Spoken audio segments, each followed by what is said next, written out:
தேவகோட்டை முஸ்லிம் ஜமாஅத்தைச் சேர்ந்த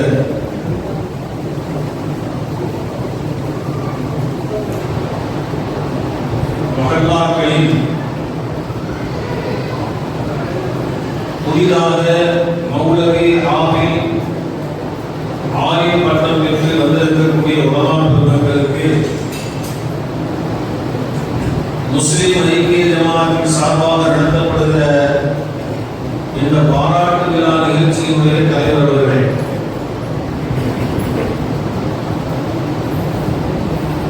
அனைத்து நிர்வாக பெருமக்களே, உலமா பெருமக்களே,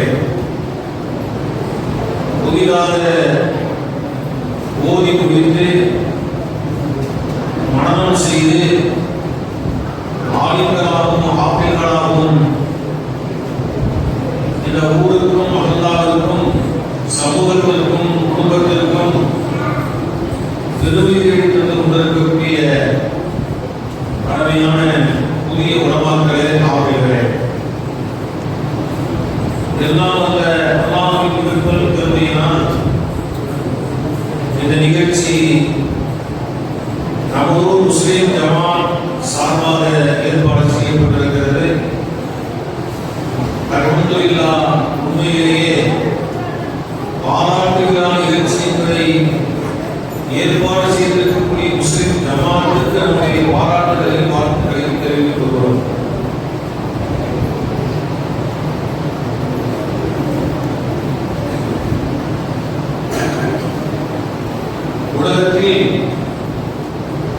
இரண்டு விதமான கல்விகள் இருக்கிறது. ஒரு கல்வி மார்க்க கல்வி, மற்றொரு கல்வி உலக கல்வி. இந்த இரண்டு கல்விகளும் சமுதாயத்தில் முன்னேற்றம் பெறுவதற்கான, வளர்ச்சி பெறுவதற்கான கல்விகளாக அமைந்திருக்கிறது. அதிலே உலகத்தின் கல்வி என்பது நம்முடைய உலக வாழ்க்கையின் தரத்தை அதிகப்படுத்துவதற்கும் முன்னேற்றங்கள், வளர்ச்சிகள் போன்ற பொருளாதார மேம்பாட்டிற்கும் வழிவகுத்துக் கொண்டிருக்கிறது. அதை கொண்டு உம்மத்துக்கு ஏதாவது பயன் இருக்கிறதா என்று தேடி பார்த்தால் இருக்கலாம், மிக குறைவாக தான் இருக்க முடியும். ஆனால் மார்க்க கல்வி என்பது அல்லாஹ் எந்த கல்வியை இந்த உம்மத்திற்கு கொடுத்திருக்கிறானோ, குர்ஆனுடைய கல்வி, ஹதீஸுடைய கல்வி, வஹீயுடைய கல்வி, அந்த கல்வியை படித்து அந்த கல்வி சம்பந்தமான தொடர்பான விஷயங்களை எல்லாம் அறிந்து சமூகத்தின் ஒழுக்க மேம்பாட்டுக்கு தேவையான, வாழ்க்கை நடைமுறைக்கு தேவையான, இன்மைக்கும் மறுமைக்கும் வெற்றி பாதைகளை காட்டுகிற அடிப்படையில் கற்கக்கூடிய ஒரு கல்வியாக நம் மார்க்க கல்வி அமைந்திருக்கிறது. மார்க்க கல்வியை பொறுத்தவரையிலும் அதை கற்றுக்கொள்வது கடமை என்று நம்முடைய இஸ்லாம் சொல்லிக் காட்டுகிறது. நபிகள் நாயகம் ஸல்லல்லாஹு அலைஹி வஸல்லம் அவர்கள் சொல்வார்கள், மன் யுரிதுல்லாஹு பிஹி கைரன் யுஃபக்கிஹுஹு ஃபித்தீன்.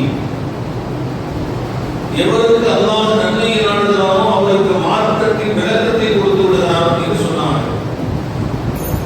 அதற்கு ஒப்ப மார்க்க விளக்கம் என்று வரக்கூடிய உலமாக்கள் குர்ஆன் அல்லாஹ்வை வழியாக கலாமாக இருக்கக்கூடிய குர்ஆனை மனனம் செய்துவிட்டு வரக்கூடிய ஆஃபிகள். இந்த இரண்டு சாராரும் உலகத்திலேயே கைதை பெற்றுக் கொண்டவர்கள் என்பது மட்டுமல்ல, ஆகரத்துடைய வாழ்க்கைக்கு தேவையான வழிகாட்டுதல்களை தாங்களும் அமல் செய்து பிறருக்கும் வழிகாட்டுதலை தரக்கூடிய அற்புதமான ஒரு சிறப்புக்குரியவர்களாக அவர்கள் கருதப்படுகிறார்கள். இது ஹதீஸின் கருத்தாக இருக்கிறது. அருமையான சகோதரர்களே, நாம் கொஞ்சம் யோசித்து பார்க்க வேண்டும். இஸ்லாம் என்பது ஞானத்தினால் வளர்க்கப்பட்ட மார்க்கம். இஸ்லாம் என்பது முழுக்க முழுக்க அர்ப்பணிப்பால் வளர்க்கப்பட்ட மார்க்கம். அந்த மார்க்கத்தில் எப்படியெல்லாம் நாம் வாழ வேண்டும், எப்படியெல்லாம் நம்முடைய வாழ்க்கையை அமைத்துக் கொள்ள வேண்டும் என்ற சிறப்பான செய்திகளை நமக்கு மார்க்கம் சொல்லிக் கொண்டிருக்கிறது. அதை சொல்வதற்கு, அதை படிப்பதற்கு பெயர்தான் ஆலிம்கள் என்று நாம் சொல்லுகிறோம். அந்த குர்ஆனை மனனம் செய்யக்கூடிய ஆஃபில்களுக்கு தான் நாம் ஆஃபில்கள் என்று சொல்கிறோம். இங்கே தேவகோட்டை முஸ்லிம் ஜமாத்தை பொறுத்தவரையும் 3 ஆலிம்களும் 3 ஆஃபில்களும் பட்டம் பெறுகிறார்கள். தமிழகத்தினுடைய நூற்றுக்கணக்கான மதரசாக்கள் கடந்த 1 மாதங்களாக எங்கு பார்த்தாலும் பட்டமளிப்பு விழாக்களும் ஆண்டு விழாக்களும் நடைபெற்றுக் கொண்டே இருக்கிறது. எப்படி நமது ஊர்களிலே மத்தொரு விழாக்கள் நடக்கிறது மதரசாக்களாக, அதுபோல பட்டமளிப்பு விழாக்கள் நடந்து கொண்டே இருக்கிறது. நூற்றுக்கணக்கான ஆஃபில்கள் வெளியாகி வருகிறார்கள், நூற்றுக்கணக்கான உலமாக்கள் வெளியாகி வருகிறார்கள். இவர்களை எல்லாம் உருவாக்கக்கூடிய ஸ்தாபனங்கள் தமிழகத்தில் அதிகமாக இருக்கிறது. இந்தியாவில் அதைவிட கூடுதலாக இருக்கிறது. உலக அளவில் எடுத்து பார்க்க போனால் நிறைய மதரசாக்கள் குர்ஆன் ஹதீஸை படித்துக் கொடுக்கக்கூடிய ஸ்தாபனங்கள் இருந்து கொண்டே இருக்கிறது. நாம் யோசித்து பார்க்கிறோம், இவைகளெல்லாம் இது போன்ற உலமாக்களை, ஹாஃபில்களை உருவாக்கி தந்து சமூகத்தினுடைய மேம்பாட்டிற்கு தேவையான வழிகாட்டுதல்களை தருவதற்கு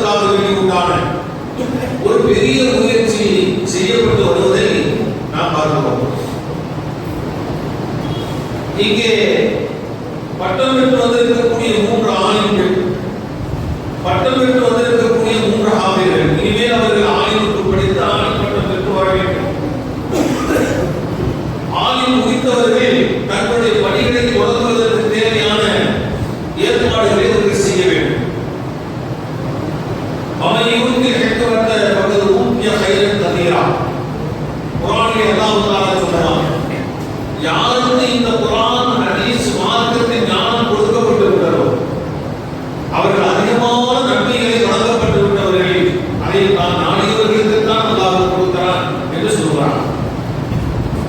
ஒரு ஊரிலே இருக்கக்கூடிய ஆயிரக்கணக்கான பிள்ளைகளுக்கு மத்தியில் குறிப்பிட்ட ஒரு சிலருக்கு மட்டும் அல்லாஹ் தஆலா இந்த வாக்கியத்தை வழங்கியிருக்கிறார் என்று சொன்னால் அது அவர்களுக்கு கொடுக்கப்பட்டிருக்கக்கூடிய மிகப்பெரிய ஒரு சிறப்பு. அல்லாஹ் இந்த கல்வியை அவர்கள் மூலமாக உலகத்திற்கு கொண்டு செல்வதற்கு தேவையான கொண்டு செல்வதற்கு அவர்களை தேர்ந்தெடுத்துக் கொண்டான் என்பது பொருளாகும். அருமையான சகோதரர்களே, இதிலே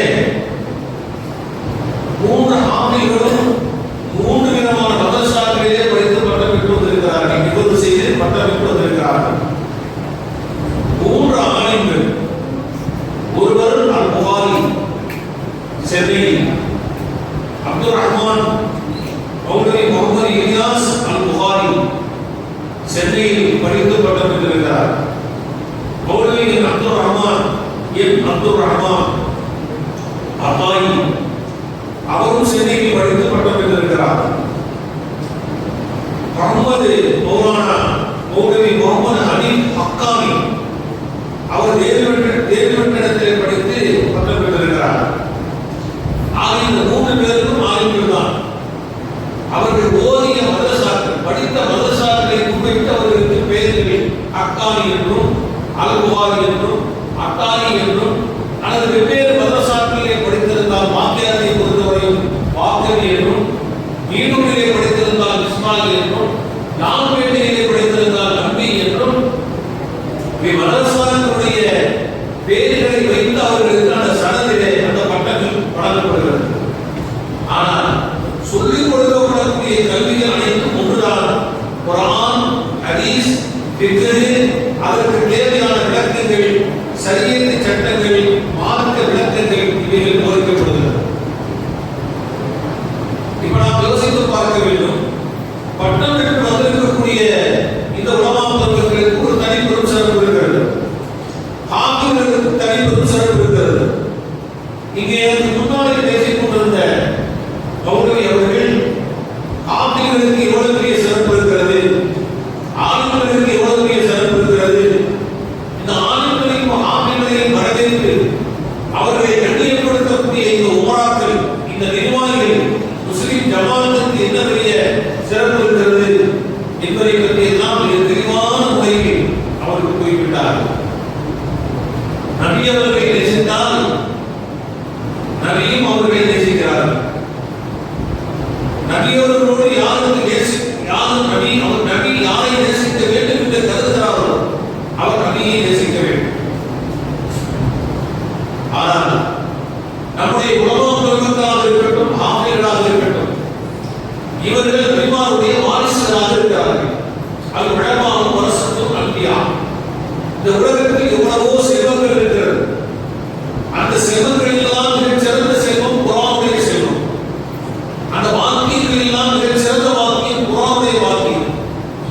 இந்த குர்ஆனுடைய வாக்கியத்தை பெற்றிருக்கக்கூடிய இவர்களை, அதற்கு விளக்கங்களை படித்து சரியத்தை படித்து வெளிவந்திருக்கக்கூடிய இந்த ஆணின் பெருமக்களை நபியவர்கள் சொல்கிற போது அது உலமாவும் வரசத்தும் அன்பியா, இவர்கள் நபிமாருடைய வாரிசுகள் என்று சொல்லி காட்டுகிறார்கள்.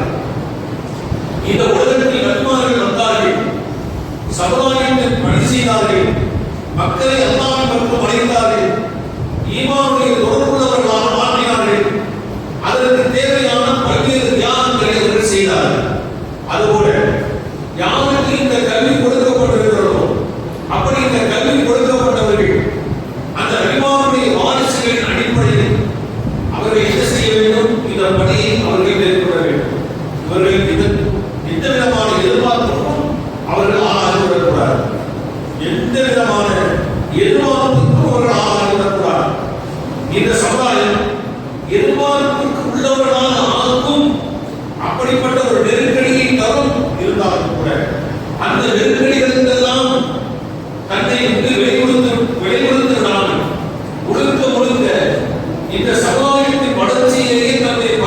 தீர்க்க வேண்டும் என்ற நல்ல எண்ணம் இவர்களுக்கு வர வேண்டும். என்று சொன்னா நீங்க நாங்க குர்ஆன் படிக்கிறோம், ஹதீஸ் படிக்கிறோம், அல்லது நீங்கள் பொதுமக்களாக இருக்கக்கூடிய நீங்கள் ஒரு புத்தகத்தை தூக்கி வச்சு புகாரி என்று படிக்கிறீர்கள், அல்லது ஹதீஸ் வேறு முஸ்லிம் என்று எடுத்து வைத்து படிக்கிறீர்கள் என்று சொன்னால் இன்றைக்கு அவைகளெல்லாம் ஒட்டுமொத்தமாக திரட்டி நமக்கு கொடுக்கப்பட்டிருக்கக்கூடிய அந்த தியாகத்தை தியாகத்தை நினைத்து பார்க்கிற ஒரு அது சாதாரணமான ஒன்று அல்ல. குர்ஆன் இன்றைக்கு முழு வடிவத்தில் நமக்கு முன்னால் 6066 வசனங்கள் இருக்கிறது என்று சொன்னால் ஏதோ அதை சாதாரணமாக நம்மிடத்திற்கு இலகுவாக வந்துவிட்டது என்று நாம் கருதிவிட முடியாது. அதற்கு மிகப்பெரிய உதாரணம் தியாகங்கள் செய்யப்பட்டிருக்கிறது. அதை ஒரு எழுத்து மாறிவிடாமல், ஒரு புள்ளி மாறிவிடாமல், ஒரு வசனம் முன்பின் ஆகிவிடாமல் அந்த வசனங்களை எல்லாம் பாதுகாத்து இன்றைக்கு வரைக்கும் அதை கொண்டு பாதுகாக்கப்பட்டு வருகிறது என்று சொன்னால் பெருமக்களை நீங்கள் யோசித்து பார்க்க வேண்டும்.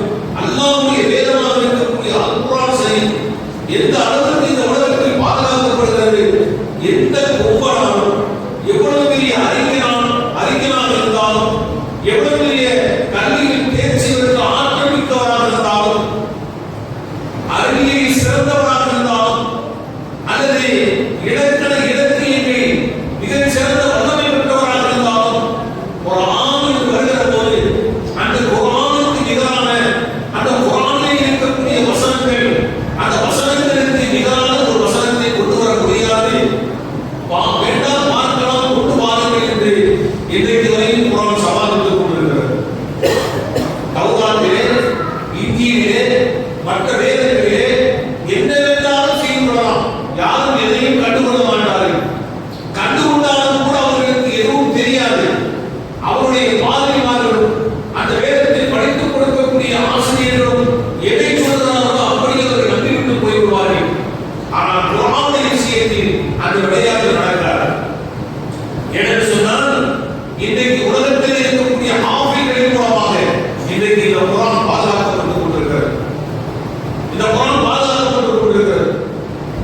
மாமூன் ரஷீத் பாதுஷாவுடைய காலத்தில் ஒரு யூதர் அழகான எழுத்துக்களை பதிவு செய்யக்கூடிய காந்தின், அவருடைய எழுத்துக்கள் அவ்வளவு அழகாக இருக்கும். அப்படிப்பட்ட ஒரு காந்தின் எழுத்தாளர் மாமூன் ரஷீத் பாதுஷாவுடைய காலத்தில் எப்படியாவது மாமூன் ரஷீத் பாதுஷா அவர்கள் அந்த எழுத்தாளரை குர்ஆனை எழுதக்கூடிய எழுத்தாளராக அவரை காட்டிமாக ஆக்கிவிட வேண்டும் என்று முயற்சி செய்தார்கள். அவருடைய எழுத்துக்களை அழகு அவருடைய கவர்ச்சி. ஆனால் மறுத்துவிட்டார். அவரது பொறுப்பை ஏற்றுக்கொள்வதற்கு மறுத்துவிட்டார். மாமூன் ரஷீத் பாதுஷா அவர்கள் ஹஜ்ஜுக்கு போறாங்க. காபத்துல்லாஹில் அந்த யூதரை பார்க்கிறார்கள். ஒரு முஸ்லிமாக மாறி தவாப் வந்து கொண்டிருக்கிறார். தவாபிலே சந்திக்கிற போது நீ இன்னவர் தானே என்று கேட்ட போது ஆம், நான் இன்னவர் தான். உனக்கு எப்படி இந்த மாற்றம் ஏற்பட்டது? நான் அறிந்தேன், குர்ஆனை அதனுடைய எழுத்துக்களை பதிவு செய்வதற்கு நான் படிக்க முயற்சித்தேன், ஆனால் நீ ஏற்றுக்கொள்ளவில்லை. இன்றைக்கு உன்னுடைய மாற்றம் பெரியது என்று நீ சொல்லிவிட்டு போய்விட்டாய். ஆனால் இன்றைக்கு தவாப் செய்து கொண்டிருக்கக்கூடிய அளவுக்கு உன்னுடைய உள்ளத்தில் ஏற்பட்ட மாற்றத்திற்குரிய காரணம் என்ன என்று கேட்டார்.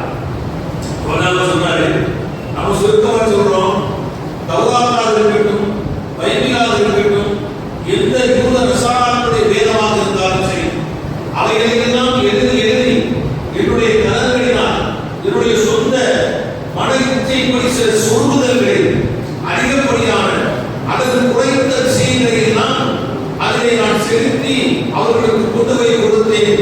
வாங்கி படித்து பார்த்தார்கள். படித்து பார்த்து சொன்னார்கள், ஆஹா, இது அற்புதமாக இருக்கிறது என்று சொன்னார்கள். என்னை பாராட்டினார்கள். ஆனால் குர்ஆனையும் எழுத துவங்கினேன். அந்த எழுத்துக்கள் கவர்ச்சியாக அமைந்திருந்தது. அதை கொண்டு போய் ஒரு ஆணிடத்தில் கொடுத்தேன். இதை படித்து பார்த்து கொஞ்சம் சொல்லுங்கள் என்று சொன்னேன். திரும்ப அவரிடத்திலே செல்கிற போது அதை தூக்கி என்னுடைய முகத்தில் வீசியிருந்தார். அவர் சொன்னார், இதில் எழுதப்பட்டிருப்பதில் பிழை அதிகமாக இருக்கிறது என்று சொன்னார். பைபிளை பார்த்து எப்படி சொல்லவில்லை, தௌராத் வேதத்தை பார்த்து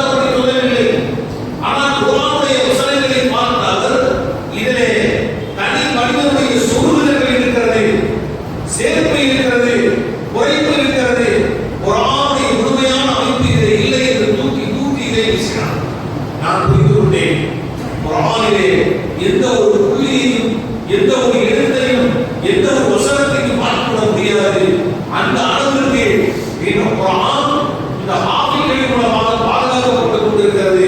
இதைத்தான் அல்லாஹ் குர்ஆனிலே சொல்கிறான், இன்னா நஸ்ஸல்னா திக்ர வ இன்னா லஹு லஹாஃபிஸ். இதை நாம் எடுத்து வைப்போம், இதை நாமே பாதுகாப்போம் என்று அல்லாஹ் சொல்கிறான் என்று சொன்னால், அருமையான பெருமக்களே, இந்த ஹாஃபிஸ்களின் மூலமாக, இந்த ஆலிம்களின் மூலமாக அல்லாஹ்வுடைய வேதமாக இருக்கக்கூடிய கலாம் தான் இந்த உலகத்திலே பாதுகாக்கப்பட்டுக் கொண்டே வருகிறது. கியாமத் நாள் வரையிலும் அது பாதுகாக்கப்படும் என்பதில் எந்த விதமான சந்தேகமும் கிடையாது. யாரும் அதிலே எந்த மாற்றங்களையும் ஏற்படுத்தி விட முடியாது, எந்த குறைவையும் அவர்கள் ஏற்படுத்தி விட முடியாது. எந்த விதமான கண்ணியத்திற்கு மாற்றமான ஒரு காரியத்தை அவர்கள் செய்தாலும் அந்த பாதிப்பு அவர்களுக்குத்தான் குர்ஆனுக்கு இந்த பாதிப்பு ஏற்பட போவதில்லை, இந்த சமூகத்திற்கு எந்த விதமான பாதிப்பு ஏற்பட போவதில்லை. ஏனென்றால் பாதுகாக்கும் பொறுப்பை அல்லாஹ் ஏற்றுக் கொள்கிறார். அத்தகைய ஆமில்களை இதை நாம் உருவாக்க வைத்திருக்கிறோம் என்று சொன்னால் உண்மையிலேயே அது இந்த ஊருக்கு, நம்முடைய முஸ்லிம் ஜமாத்திற்கு கிடைத்திருக்கக்கூடிய மிகப்பெரிய ஒரு பாக்கியம். அந்த பாக்கியத்தை எல்லாம் இந்த ஆமில்களின் மூலமாக நமக்கு வழங்கியிருக்கிறார். அதுபோல ஆலிம்கள் என்பவர்கள் யார்?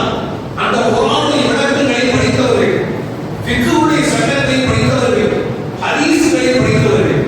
நான் ஆரம்பத்தில் சொன்னேன் பார்த்தீங்களா, நீங்கள் கவனித்திருப்பீர்கள் என்று நான் கருதுகிறேன். இன்றைக்கு இந்த ஆலிம்களாக இருக்கட்டும், நாங்களாக இருக்கட்டும், எங்களுக்கு தேவையான ஒரு குறிப்பு வேண்டும் என்று சொன்னால் கிதாபை தூக்குகிறோம், தூக்கி இந்த பக்கத்தில் இத்தனாவது ஹதீஸில் இந்த ஹதீஸ் எட்டில் இந்த ஹதீஸ் இடம்பெற்றிருக்கிறது, இதை இலகுவாக சொல்லிவிட முடியும்.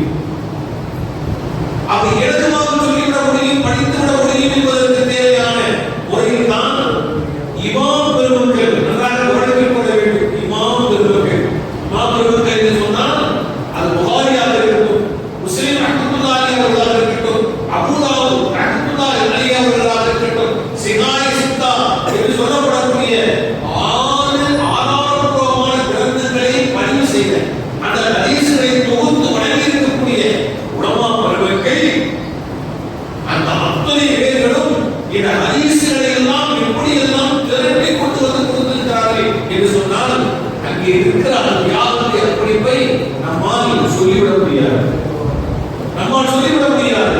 அந்த வரலாற்றை படிக்கிற போது கண்ணீர் துளிகள் அல்ல, கண்ணீரிலே இருந்து ரத்தங்கள் வழிந்தோடக்கூடிய அளவுக்கு அவர்கள் மிகப்பெரிய ஒரு தியாகங்களை செய்திருக்கிறார்கள். சாதாரணமாக ஒரு முன்னாடி வந்துவிடவில்லை.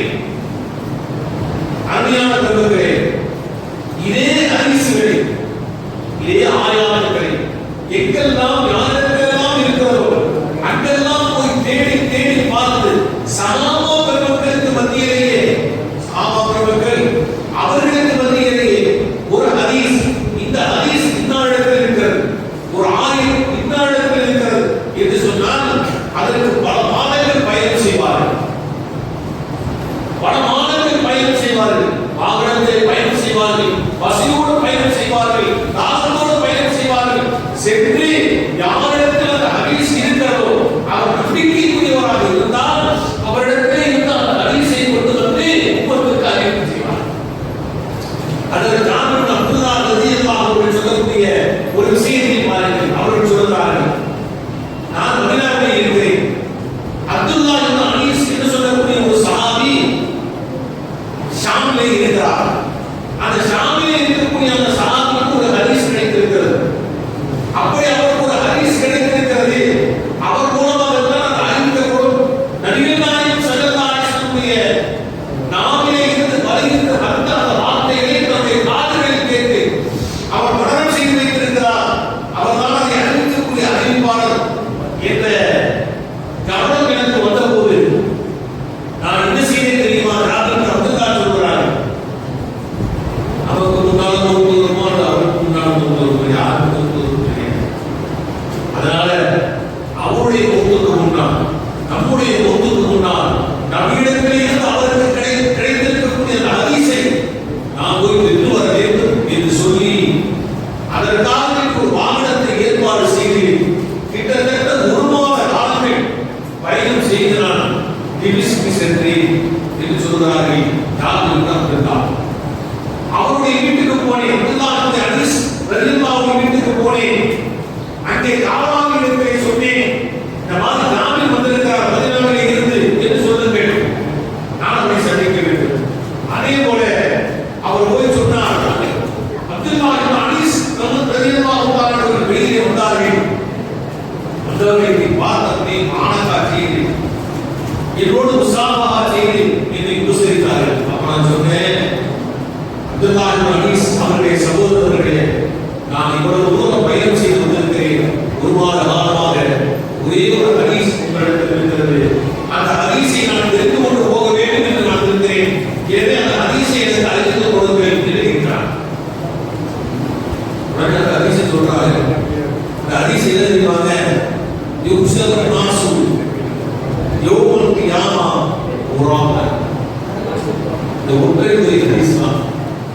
ஒரு மாத கால பயணம், வாகனத்தில் பயணம்.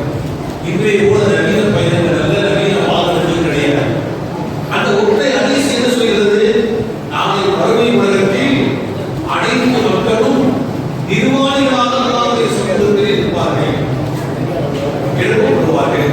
இந்த ஹதீஸ் சொல்கிறது, யுஹ்ஷரு நாசு யௌமல் கியாமா குரான் என்ற இந்த ஹதீஸை பெறுவதற்காக அந்த சஹாபி ஒரு மாத காலங்கள் பயணம் செய்து திமஸ்குக்கு சென்று அதை பெற்றிருக்கிறார் என்று சொன்னால் நாம் யோசித்து பார்க்க வேண்டும். இந்த இமாம்கள் தான், இந்த ஹதீஸ் தொகுப்பை நமக்கு தந்திருக்கக்கூடிய இமாம்கள் தான் எவ்வளவு பெரிய தியாகத்தோடு மிகப்பெரிய பயணங்களை செய்து இந்த ஹதீஸ்களை நமக்கு பெற்றுத் தந்திருக்கிறார்கள் என்பதை நாம் யோசித்து பார்க்க வேண்டும். இப்படி அது ஆதாரபூர்வமானதா, அந்த அறிவுக்கு சம்மதமானவர், சரியானவர்தானா என்பதையெல்லாம் கண்டறிந்து இன்றைக்கு இந்த சமூகத்திற்கு தேவையான ஹதீஸ்களுடைய திரட்டுகளை எல்லாம் கொடுத்திருக்கிறார்கள். இன்றைக்கு நம்ம எடுத்து ஓதுறது அப்படிங்கிறது அது எடுத்து ஓய்வு போயிடும். நான் எதற்கு நான் சொல்ல வருகிறேன் என்று சொன்னால், குர்ஆன் ஹிஃப்லாக இருக்கட்டும் அல்லது ஆலிம்களுக்கான பாடங்களை ஓதுவதாக இருக்கட்டும், அதன் மூலமாக இந்த சமுதாயத்திற்கு தேவையான மார்க்க கல்வி கொண்டு போய் சேர்க்கப்படுகிறது. காரணம், இந்த கல்விதான் சுவனத்திற்கு அழைத்து செல்கிற கல்வி. இந்த கல்வியை கற்றுக்கொண்டால்தான், அதன்படி அமல் செய்தால்தான், அதன்படி அமல் செய்ய வைத்தால்தான் அவர்களை சுவனத்திற்கு கொண்டு போய் சேர்க்க முடியும். இது நபிகள் நாயகம் ஸல்லல்லாஹு அலைஹி வஸல்லம் உன்னதமான ஒரு நோக்கம். அந்த நோக்கத்தினுடைய அடிப்படையில் தான் பெருமைகளே பரவலாக இன்றைக்கு உலமாக்கள் மக்கள் என்ன செய்கிறார்கள்? தமிழகத்திலே மட்டுமல்ல, எல்லா பகுதிகளிலும் கொடுத்து கொண்டிருக்கிறார்கள், ஆப்பிரிக்க கொடுத்து கொண்டிருக்கிறார்கள். அப்படிப்பட்டவர்களே இன்றைக்கு உலகம் எப்படி போய் கொண்டிருக்கிறது? செல்வம், செல்வாக்கு, அரசியல், இது போன்றுண்டான உலகளாவிய பயன்பாடுகள் என்னவெல்லாம் இருக்கிறதோ அவைகளை எல்லாம் தேடி அடையக்கூடிய இந்த காலகட்டத்தில் சமூக சீரழிவுகள் அதிகமாக வளர்ந்து கொண்டே வரக்கூடிய இந்த காலகட்டத்தில் என்னவெல்லாம் நடக்கும், எப்படியெல்லாம் நடக்கும் என்று சொல்ல முடியாத இந்த காலகட்டத்தில் தங்களை 7 வருடங்கள், 3 வருடங்கள், 5 வருடங்கள் தங்களை அப்படியே முழுமையாக மதரசாவிடத்திலே ஒப்படைத்து, ஆசிரியர்களிடத்திலே ஒப்படைத்து, குர்ஆனை படித்து, ஹதீஸை படித்து, சரியத்துடைய மார்க்க சட்டத்திட்டங்களை எல்லாம் படித்து முடித்து இன்றைக்கு சமுதாயத்திற்கு அவர்கள் வருகிற போது அவர்களை பாருங்கள், உங்களை வரவேற்கிறோம் என்று நபியவர்கள் சொன்னார்கள். அதுபோன்று வரவேற்கிறோம் என்று சொன்னால் அது ஒரு சாதாரணமான ஒரு காரியமாக நீங்கள் வெளிக்கொண்டு விடாதீர்கள். இது பெருமைக்குரிய ஒரு காரியத்தை நீங்கள் செய்திருக்கிறீர்கள். அல்ஹம்துலில்லாஹ். ஆனால் அதே நேரத்தில் நீங்கள் உலமாக்கள் இருக்கக்கூடியவர்களுக்கு நாம் சொல்லிக் கொள்வோம், ஆபிர்களாக இருக்கக்கூடியவர்களுக்கு நாம் சொல்லிக் கொள்வோம். என்ன தெரியுமா? எது தெரியுமோ தெரிந்த விஷயத்தை தெரிந்தபடி உள்ளதை உள்ளபடி சமூகத்தை ஒப்படைக்க வேண்டிய பொறுப்பு நமக்கு இருக்கிறது. அதற்கு என்ன கிடைக்கும் அதை பற்றி நாம் கவலைப்படக்கூடாது. அதை பற்றி நாம் கவலைப்படக்கூடாது. மதரசாவில் படித்தோம், கண்ணியமாக வாழ்வோம், கண்ணியமான முறையில் சமுதாயம் நம்மை நடத்தும் என்றும் நீங்கள் எதிர்பார்க்கக்கூடாது. என்றும் நீங்கள் எதிர்பார்க்கக்கூடாது. இந்த கல்வியை பொறுத்தவரையிலும் இந்த சமுதாயத்துடைய கண்ணியத்தை நாம் தேட வேண்டும் என்று சொன்னால் அதற்கு ஒன்றை சொல்லிக் கொள்கிறேன். ஆஃபீஸில் சொல்வார்கள் நபிகள் நாயகம் ஸல்லல்லாஹு அலைஹி வஸல்லம் அவர்கள், நீங்கள் அறியாமையாலும் அறியாமல்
இந்த சமூகத்திற்கு பணி செய்ய வந்துவிட்டோம்.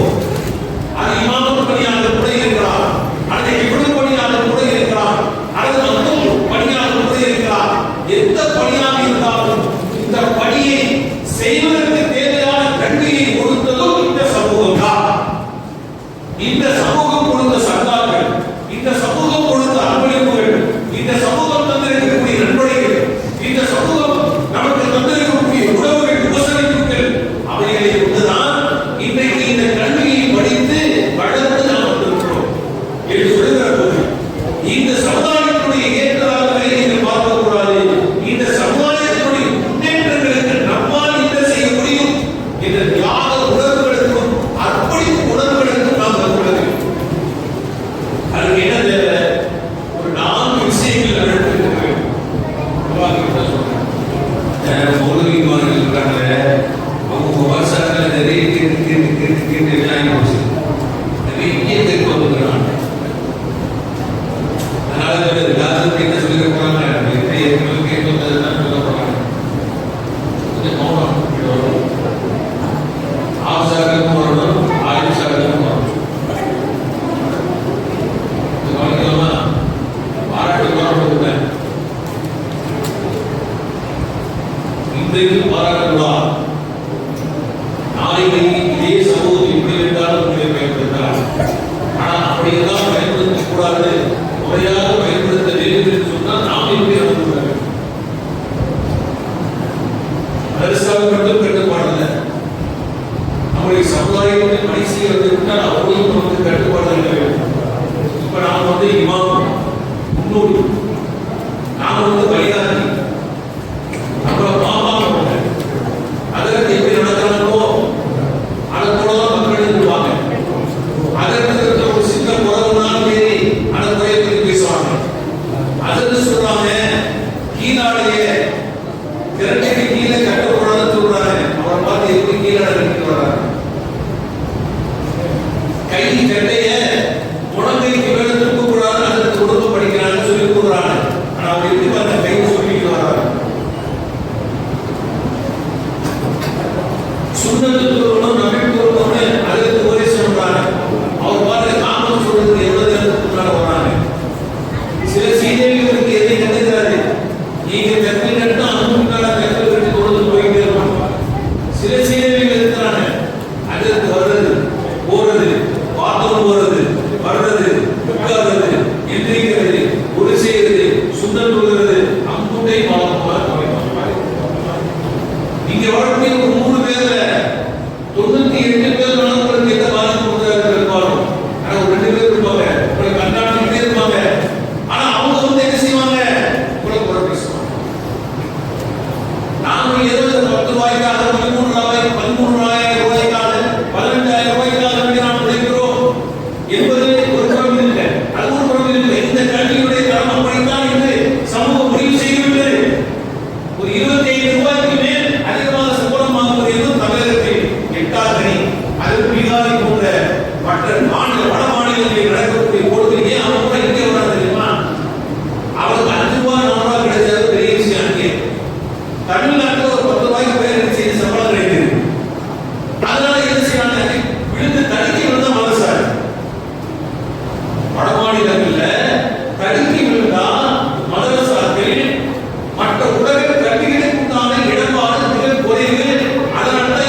இப்ப படிச்சு முடிச்சிட்டோம், ஆனால் இனிமேல் தான் படித்து போகணும்.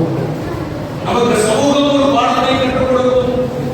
அதுபோல நாம் படித்திருக்கக்கூடிய குர்ஆனுடைய ஹதீஸுடைய கிதாபுகள் அவைகளை எல்லாம் எடுத்து வைத்து இன்றைக்கு நாம் குறிப்புகளை நம்முடைய கண் பார்வையிலே ஹதீஸுடைய வார்த்தைகளுக்கு பொருள் வைத்து படித்து பார்க்க வேண்டும். கூகுளை கட்டுறோம், வாட்ஸ்அப்பை பார்க்கிறோம், ஒரு பாயிண்ட் வந்துச்சு படிச்சு பார்த்தா இன்னைக்கு இதுதான் முடிவு, இந்த நிலைக்கு நாம் போகக்கூடாது. கிரந்தங்களோடு கிதாபுகளோடு இன்றைக்கு தொடர்ந்து இருக்க வேண்டும். நான் 30 ஆண்டுகளுக்கு முன்னாலே பேட்டையிலே கிட்டத்தட்ட 5-6 ஆண்டுகள் தரிசனம் இருக்கிறேன். பேராசிரியராக பணிபுரிந்தேன். அதற்கு முந்தைய 2 வருஷங்கள் புத்தாளத்திலே இருந்தேன். அன்றைக்கு நான் எடுத்துக்கொண்ட அந்த பயிற்சி தான் இன்றைக்கு வரைக்கும் எந்த அளவு படிச்ச கிதாபு இல்ல, எந்த அரபி கிதாபை எடுத்து உண்மைத்தாலும் சரி, அந்த அரபி கிதாபுகளை பார்க்கக்கூடிய தன்னாற்றலையும் தன்னாற்றலை உருவாக்கி கொள்ளக்கூடிய ஒரு மார்க்கத்தை தான் இன்றைக்கு வரக்கூடிய உருவாக்கத்திலே வணிகம் இருக்கிறது. அந்த வணிகத்தை நாம் சரி செய்ய வேண்டும் என்று சொன்னால் நமக்கு பட்டம் கிடைத்து விட்டது. நான் ஹக்கானி, நான் புகாரி, நான் கைலி என்ற பெருமைகளோடு நாம் வளர்வதற்காக வேண்டிய அல்ல. அப்படி நீங்கள் வளர வேண்டும் என்பதற்காக வேண்டிய இந்த பாராட்டுகள் அல்ல. அறிவுரையை புரிந்து கொள்ள வேண்டும். அப்போ நமக்கு ஒரு 4 விஷயங்களை நமக்கு சொல்லிக் கொடுத்தார், பாடமாக கற்றுக் கொடுத்தார். இது இருந்துச்சுன்னு சொன்னா என்றைக்கும் நம்முடைய கண்ணியத்தை அல்லாஹ் குறைக்காக பாதுகாப்பான். நாம் எங்கே போய் பணி செய்தாலும் அதில் ஒன்று என்ன, அத்தக்வா ஃபீமா பைனக்கும் வ பைனன் நாஸ். நமக்கும் மக்களுக்கு மத்தியில இறையச்சம் என்பதை நாம் கடைபிடிக்க வேண்டும். முதல் விஷயம், 4 விஷயத்தை சொல்றேன். அதில் முதல் விஷயம் இறையச்சத்தை கடைபிடிக்க வேண்டும். ஆவிகளே உங்களுக்கும் அப்படித்தான், ஆயுங்களுக்கும் அப்படித்தான். நான் ஏற்கனவே ஆவிகளுக்கு சுருக்கமான சில வார்த்தைகளை சொல்லியிருக்கிறேன். ஒட்டுமொத்தமாக இருவருக்கும் சொல்கிறேன். 4 விஷயங்களை நாம் கடைபிடிக்க வேண்டும். அதில் முதல் விஷயம் அத்தக்வா, இறையச்சம். இரண்டாவது விஷயம் மிக மிக மிக முக்கியமான விஷயம், வத்தவாது ஃபீமா பைனஹு வ பைனன் நாஸ். நமக்கும் மக்களுக்கு மத்தியில், நமக்கும் பொதுமக்களுக்கு மத்தியில் நல்ல நட்பும் தொடர்பும் நீடிக்க வேண்டும் என்று சொன்னால் பணிவு இருக்க வேண்டும். பணிவு இருக்கணும். பணிவு இல்லை அப்படின்னு சொன்னா நம்மால என்ன செய்ய முடியாது, காலம் நடத்த முடியாது. பணிவு வேண்டும். இந்த கல்வியினுடைய அடிப்படை விஷயமே பணிவுதான். கண்மணி நாயகம் ஸல்லல்லாஹு அலைஹி வஸல்லம் அவர்கள் பணிவு பணிவு குவித்து குவித்து எல்லோருடைய ஏச்சுக்களையும் பேச்சுக்களையும் அனைத்து விதமான துன்பங்களையும் மிகப்பெரிய இடையூறுகளையும் சந்தித்துத்தான் இந்த வார்த்தை வளர்த்திருக்கிறார். அல்லாஹ்வுக்கு போட்டு போயிட்டே இருக்கிற சூழ்நிலை சொல்றாங்க. அதனால இரண்டாவதாக கேட்கக்கூடிய விஷயம் இறையச்சம். மூன்றாவது விஷயத்தை கவனிக்கிறோம், அஸ்ஸூது ஃபீமா பைனஹு வ பைனத் துன்யா. நீ நடமாடிட்டு வரோம், ஒரு பெரிய தொழிலுக்கு கடைக்கு உட்கார்ந்துருப்பார், வியாபாரம் பரவாயில்ல, காசு வந்து போனாலும் வேறொருத்தர் பாப்பா பகலாக வருவாரு, நீங்க போட்டு போட்டு வருவாரு, வெளிநாட்டு ஸ்ப்ரேயெல்லாம் அடிச்சுட்டு உள்ள வருவாரு. கேட்டா சொல்லுவாரு, நான் அமெரிக்காவில் இருக்கேன், ஆஸ்திரேலியாவில் இருக்கேன் அப்படிம்பாரு. வேறு சிலர் வருவாங்க, மிகப்பெரிய பணக்காரர் இருப்பாங்க, அரசியல்வாதியாக இருப்பாங்க, அதிகாரத்தோடு இருப்பாங்க. இப்படி பல்வேறு பலதரப்பட்ட மக்களும் அவர்களை எல்லாம் சந்திக்க வேண்டிய நிலைமை. அப்போ என்ன செய்யணும் அப்படின்னு சொன்னா நம்மிடத்தில் வீடுகளான வாழ்க்கை வருகிறது. அது போகம் கொண்டு அது போகம் வந்து உடனடி போகம் நமக்கு வந்துவிடவே. ஆனால் இந்த பணி செய்யவே முடியாத சகோதரர்களே, இன்றைக்கு எல்லா பள்ளியும் காலியாக இருக்கும், எல்லா மதசார்களும் காலியாக இருக்கும். ஆனால் அல்லாஹ்வுடைய உத்தரவு கட்டளை என்ன, அல்லாஹ்வுடைய உறுதி என்ன, லா இலாஹ இல்லல்லாஹ் என்று சொல்லக்கூடிய ஒருவர் இந்த உலகத்தில் இருக்கிற வரைக்கும் கியாமத் வராது என்று சொன்னார்கள் நபிகள் நாயகம் ஸல்லல்லாஹு அலைஹி வஸல்லம். அது வராமல் இருக்க வேண்டும் என்று சொன்னால் அந்த காலம் என்ன செய்ய வேண்டும், அந்த காலம்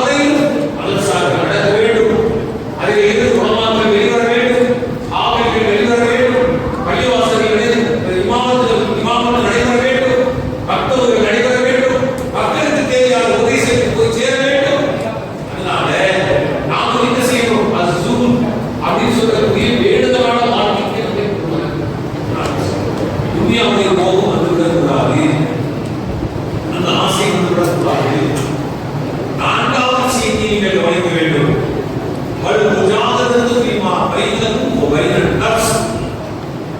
இந்த நப்சுக்கு ஒரு மோசமான ஆகணும். இதற்கு நமக்கு வந்து எப்ப சண்டை நடந்துட்டே இருக்கணும்.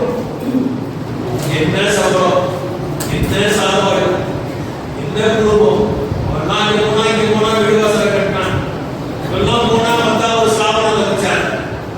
இதெல்லாம் பணமா இருக்குது. ஆனா எவ்வளவு இடத்துல குடும்பத்தை கல்யாணம் வச்சிருக்காங்க நமக்கு தான் இருக்குது. ஒரு சாதாரணமான ஒரு பெண்ணை சொல்லி கேட்டா கூட கொடுக்க மாட்டேங்கிறாங்க. ஏன்னா ஒரு ஆலிசா, ஏன்னா அவங்க வந்து என்ன இருக்காது ஆலிசா, அவ்வளவுதான். என்னங்க சம்பாதிக்கிறாரு, சொந்த வீடு இருக்குதா, சொந்த வீடு இல்லை, பொதுவாகவே முக்கியம் செய்துதான். அதை ஆலிசாக்கெல்லாம் இருக்கும், ஆவுசாக்கெல்லாம் இருக்கும். அப்போ நாம் நினைக்கிறோம் உலகம் இப்படி போய் கொண்டிருக்கிறது, நாம் அதோடு சேர்த்து போய்விடக்கூடாது, நப்சு நம்மை கூட்டுகிறது, எனவே நம்மளுடைய நப்சை நாம் கட்டுப்பாடு செய்ய வேண்டும் என்று நப்சோடு நாம் உதாரணம் செய்ய வேண்டும். ஒரு தியானம் செய்யணும் என்று சொல்றோம். இந்த நான்கு விஷயங்கள் முக்கியமான விஷயம். ஒரு தக்குவா இறைச்சல், இரண்டாவது பணிவு, மூன்றாவது வேண்டுதல், அதாவது உலக கோபம் ஆசை இல்லாமல் வாழ்வது, நான்காவது நம்முடைய நட்சோடு தியானம்.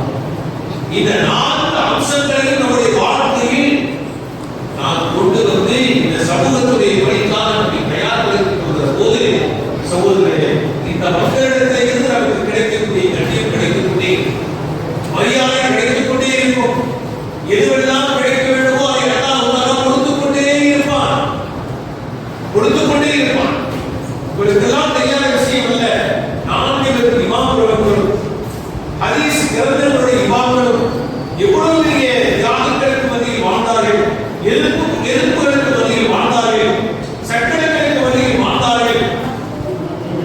அவர்களை ஆதரிக்கக்கூடியவர்கள் அஞ்சிக்கொண்டே கொடுத்தாலும் கூட அதை எல்லாம் அவர்கள் பொருட்படுத்தவில்லை.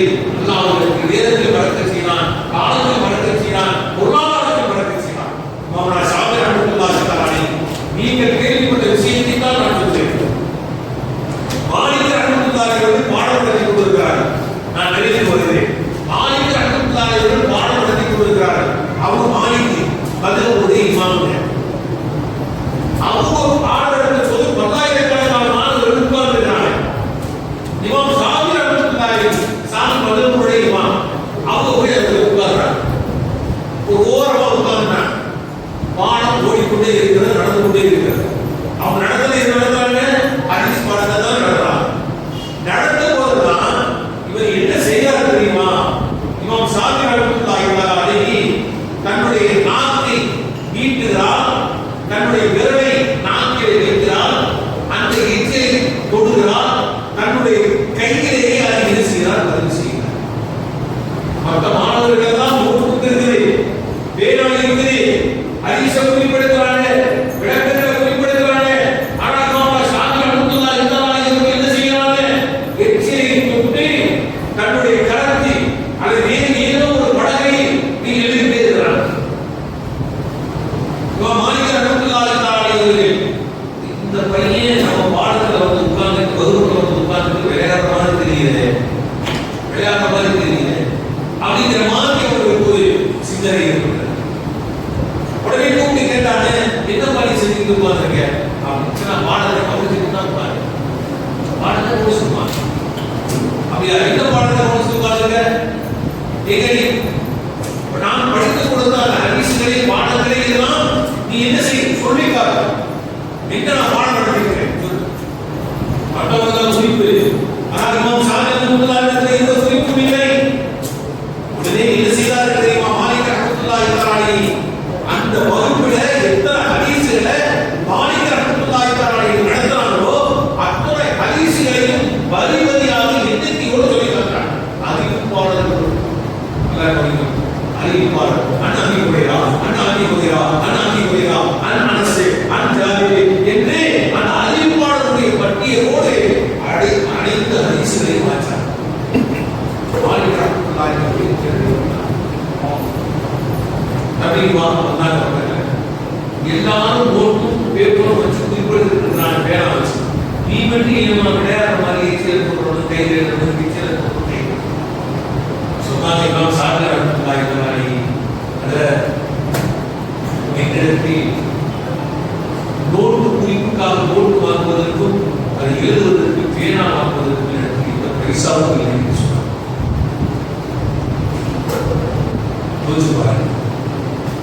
எவ்வளவு பெரிய தியாகத்தோடு இந்த கல்விகள் பாதுகாக்கப்பட்டிருக்கிறது. இன்னைக்கு இமாம் சாதிக் ரஹ்மத்துல்லாஹி அலைஹி அவர்கள் நான்கு மனிதர்களின் உச்சகட்ட ஒரு இமாமாக இன்னைக்கு திகழ்ந்து கொண்டிருக்கிறார். அந்த மனிதர்களோடு இணைந்து வாழக்கூடிய மக்களை தான் நாம் அஹ்லுஸ் சுன்னத் வல் ஜமாஅ என்று சொல்லிக் கொண்டிருக்கிறோம். ஆனால் அலைஹி வஸல்லம் நபிகள் நாயகம் ஸல்லல்லாஹு அலைஹி வஸல்லம் சொன்ன அந்த அற்புதமான சுத்தத்திற்கு சுத்தக்காரர்கள் அது இமாம்கள். எனவே அருமையான பிரபாகரர்களே, சகோதரர்களே, அல்லாஹ் தஆலா ஒரு அருமையான வாய்ப்பை கொடுத்தான். இந்த கல்வியை நமக்கு தந்திருக்கிறார். அதை ஹைர் என்று சொல்கிறார். மிகப்பெரிய வாக்கியத்தை நமக்கு கொடுத்திருக்கிறார். குர்ஆனுடைய கல்வி, பெற்றோருடைய கல்வி, அந்த கல்வியை நாம் பெற்றிருக்கிறோம். வகையுடைய கல்வியை நாம் பெற்றிருக்கிறோம். அதை பாதுகாக்க வேண்டிய பொறுப்பு நமக்கு இருக்கிறது. இந்த சமூகம் நம்மை மதிக்கிறதோ மதிக்கவில்லையோ அதை பற்றி நமக்கு கவலை இல்லை. நான் சொல்லி தந்த 4 அம்சங்கள் நம்முடைய வாழ்க்கையை கவனிக்கப்படுவதானால் இன்ஷா அல்லாஹ் தும்மா இன்ஷா அல்லாஹ் இந்த கல்வியின் உயர்வை அல்லாஹ் நிச்சயமாக இந்த கல்விக்கு நாமே தாமே ஏற்படுத்திக் கொள்ளக்கூடாது. இந்த கல்வியுடைய கணிதத்தை பாதுகாக்க வேண்டிய பொறுப்பு நமக்கு இருக்கிறது. இன்ஷா அல்லாஹ் அடுத்தது சிறப்புக்குரிய உலமாக்களாக, சிறப்புக்குரிய ஆட்களாக அல்லாஹ் நம்முடைய ஆட்கள் புரிவராக இருக்கிறேன். உங்களை பார்த்து இது போன்ற ஆணையங்கள் இன்னும் வர வேண்டும், இது போன்ற ஆணையங்கள் இன்னும் வர வேண்டும் என்று இந்த சமூகம், இந்த முஸ்லிம் ஜமாத் அனைத்து மகல்லாக்களில் இருக்கக்கூடியவர்களும் ஆர்வத்தோடு ஆசையோடு கல்லூரி பிள்ளைகளை மதரசாக்களிலே படிக்க வைத்து ஆசிரியராக அவர்களை பார்க்க வேண்டும், ஆயங்களாக அவர்களை பார்க்க வேண்டும். அத்தகைய எல்லா விதமான சிறப்புகளையும் அல்லாஹ் நம்முடைய தேவகோட்டை முஸ்லிம் ஜமாத் உள்ளிட்ட அனைத்து மகல்லா மக்களுக்கும் நல்ல புரிவானாக என்று கேட்டு இத்தனை நேரம் நாம் உங்களுக்கு பதிவு செய்த கருத்துக்களை பகிர்ந்து கொள்வதற்கு வாய்ப்பை தருவதற்கு நன்றி செலுத்தி வெளிப்படுத்துகிறேன். வாஹ் தஅவானா அல்ஹம்துலில்லாஹி ரப்பில் ஆலமீன். அஸ்ஸலாமு அலைக்கும் வரஹ்மத்துல்லாஹி வபரகாத்துஹு.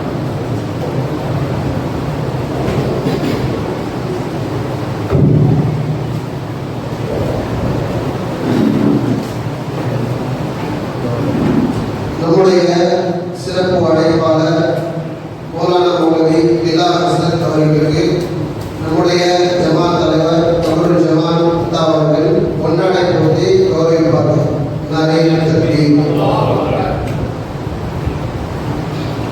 அடுத்ததாக நாம் மிகவும் விறுவிறுப்பாக எதிர்பார்த்துக் கொண்டிருக்கிற ஆய்வுகளுக்கான பாராட்டு விழா மற்றும் பரிசளிப்பு விழா நடைபெற இருக்கிறது. இந்த 6 பேருக்கு கொஞ்சம் பெறுவீர்கள் முன்னாடி நின்று கொள்ளப்படுகிறது. முதலாவதாக வரிசையாக நிற்கிறோம். 5 பேர் நிற்கிறோம். முதலாவதாக இருக்கக்கூடிய மௌலானா அப்துல் ரஹ்மான், தரப்பாளர் பெயர் நசீர் அஹமது. அவங்க அத்தாயியா மதரசால ஆணின் பட்டம் பெற்று தற்போது திண்டுக்கல் மதரசாவில் பணிபுரிஞ்சு கொண்டிருக்கிறார். அடுத்ததாக இருக்கக்கூடிய மௌலானா மௌலவி முகமது இலியாஸ் அல் புகாரி. அவங்க சென்னை புகாரியா மதரசாவில் பயின்று தற்போது BA அஃசலுல் உலமா அந்த கோர்ஸ் பண்ணியிருக்கிறார். அடுத்ததாக இருக்கக்கூடிய மௌலவி அல் ஹாஃபில் இமாமுத்தீன் தற்போது நம்முடைய பள்ளிவாசலில் இமாமாக பணியாற்றி கொண்டிருக்கிறார். அடுத்ததாக அப்துல் ரஹ்மான் SP பட்டினம் அன்வார் புதுசியா மதரசாவில் அது ஹாஃபில்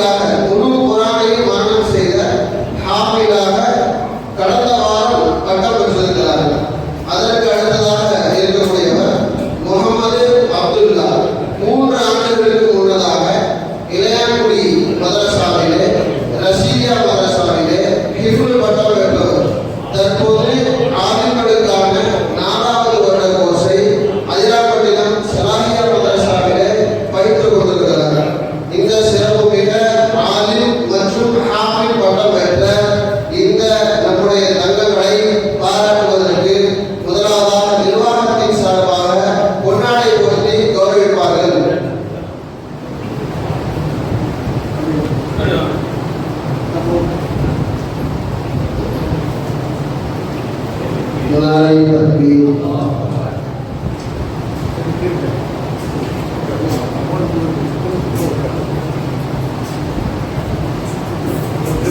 नारे तकबीर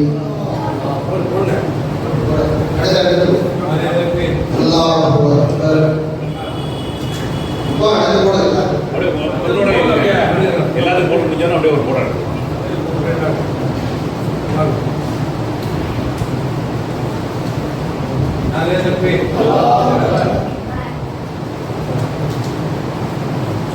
नारे तकबीर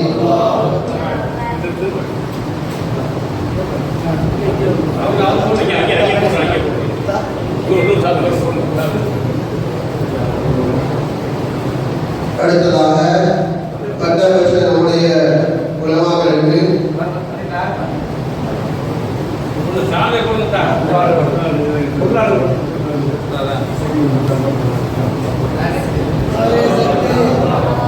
முன்னாள் கமிட்டி உறுப்பினர்கள் சார்பாக முன்னாளை போற்றி கௌரவிக்கப்படுகிறது.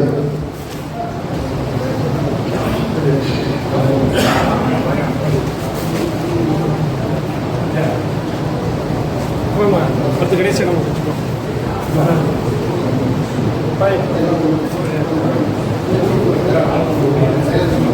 नारे तकबीर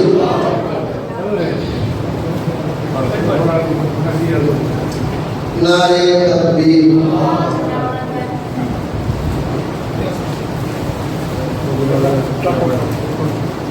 नारे तकबीर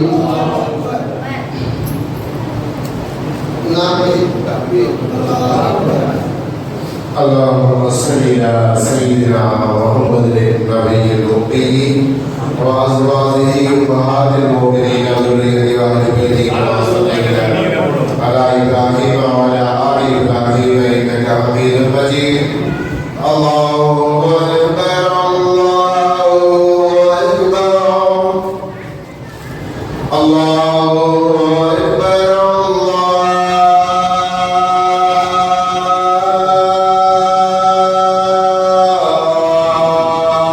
الله أكبر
கைதிலே தொழுகை நடக்கிறது.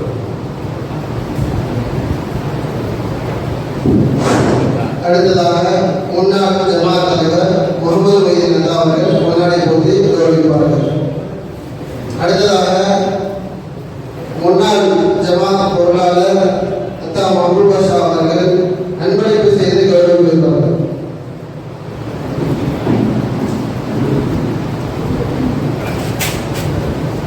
நகராட்சி பொறியாளர் அத்தா மீரா அவர்கள் பொன்னாடை போட்டு கௌரவிப்பார்கள்.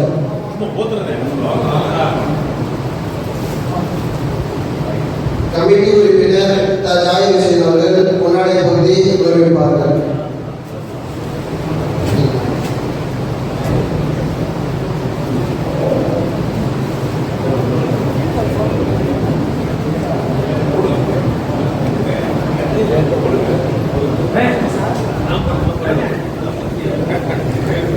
நாளை தம்பி வீராலயத்தோடைய பிள்ளை பொறியாளருடைய மகன். அடுத்தபடியாக முன்னாள் ஜமாத் உறுப்பினர் தற்போது ஜமாத் உறுப்பினர் செய்யறமுதாய் அவங்க முன்னாடி போட்டி கௌரவிப்பார்கள்.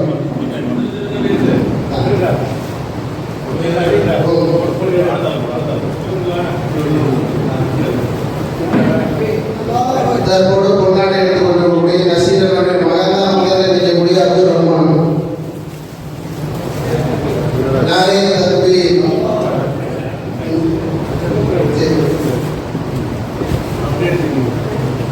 சரியான உறுப்பினை அவர்கள் வழங்குவார்.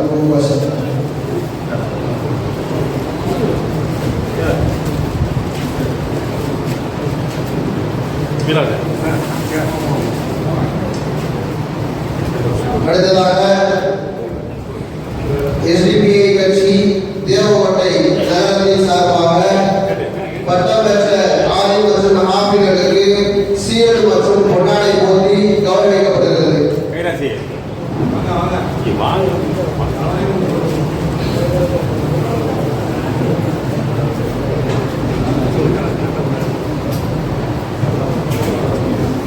சஹாபுரி அண்ணா அவர்கள் பொன்னாடை போட்டி கௌரவிப்பார்கள். அன்பளிப்படுத்தி தெரிவிப்பார்கள். தற்பொழுது எஸ்டிபி கட்சி தேவகோட்டை நகரத்தின் சார்பாக சீரடு மற்றும் பொன்னாடை போட்டி கௌரவிப்பார்கள்.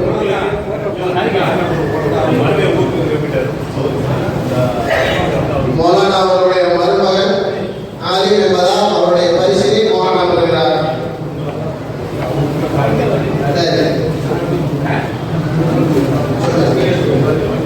சஹாபி அல்லாஹ்வாக எஸ்டிபி கட்சியிலிருந்து சீரடு மற்றும் பொன்னாடை போட்டி கௌரவிக்கப்படுகிறது.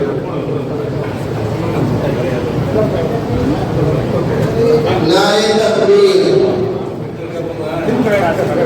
நாரே தக்பீர், நாரே தக்பீர். அடுத்ததாக முன்னாள் கமிட்டி உறுப்பினர் ஜாகிர் அவர்கள் பொன்னாடை போட்டி கௌரவிப்பார்கள்.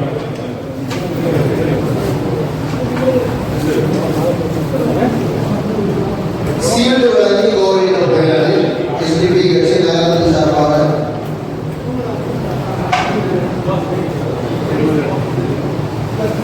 ஜாகிர் அவர்கள் அப்துல் ரஹ்மான் அவர்களுக்கு பொன்னாடை போட்டுகிறார்கள். நாளை தம்பி. அடுத்ததாக தேவகோட்டை தமிழ்நாடு முஸ்லிம் முன்னேற்ற கழகம் மற்றும் மனிதநேய மக்கள் கட்சியின் சார்பாக பொன்னாடை போட்டி கௌரவிக்கப்படுகிறது.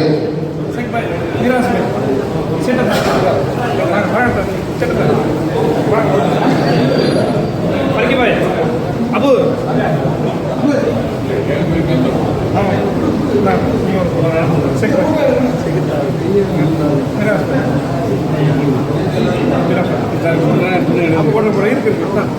காரணம் நேரம் தொழுகையினால கொஞ்சம் முடிச்சிருங்க.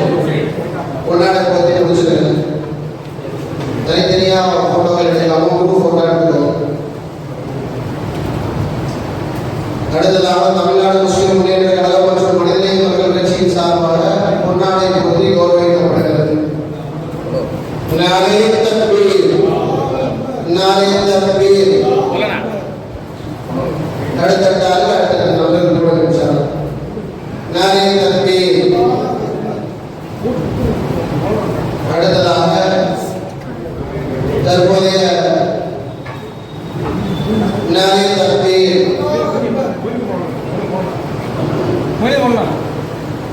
நாரே தக்பீர்.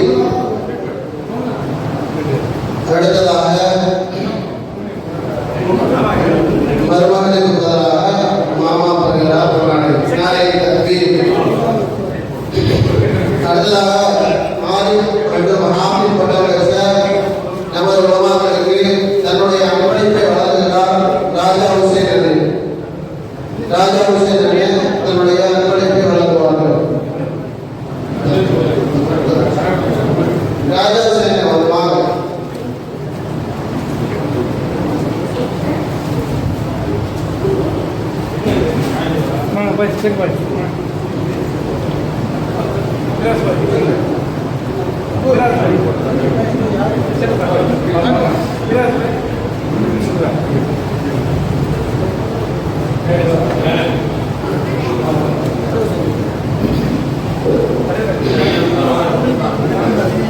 ராஜா ஹுசேன் நம்முடைய அன்பளிப்பு போனா கொடுத்தது வெளியே போனா இந்த அன்பளிப்பு கொடுத்தது.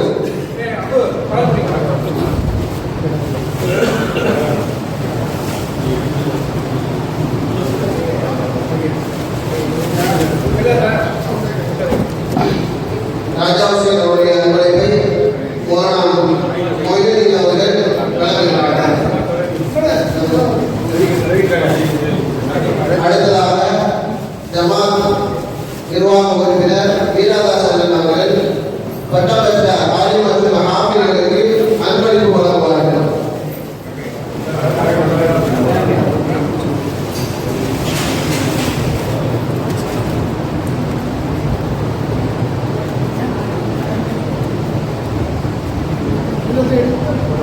வேற யாரும் பொன்னாட போதான் இருக்கிறார்? வேற யாரும் பொன்னாட போதான் இருக்கிறார்?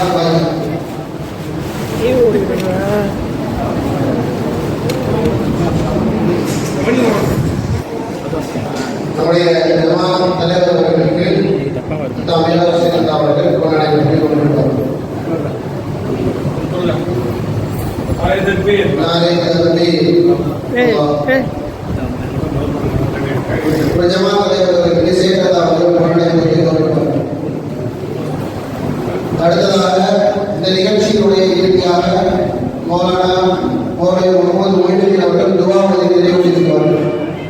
ஜமாத் தலைவர்களுக்கு தமமுகாவுடைய நகர தலைவர் அப்சரி அவர்கள் பொன்னாடை பெற்றுக் கொண்டிருப்பார்கள். நாரே தக்பீர். மௌலானா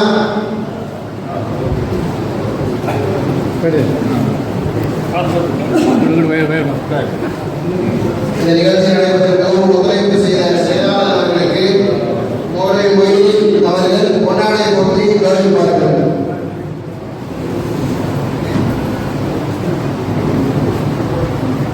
நீ யாருக்கு சொன்னார்கள்? நாரே தக்பீர்.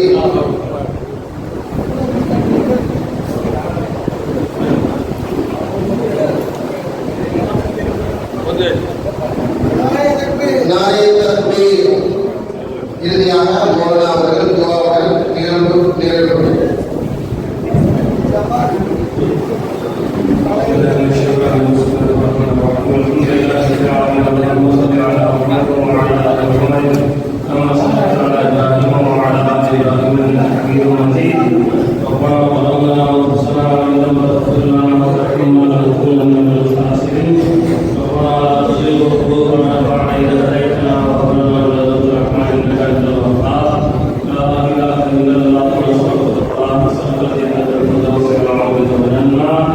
ربنا آتنا في الدنيا حسنة وفي الآخرة حسنة وقنا عذاب النار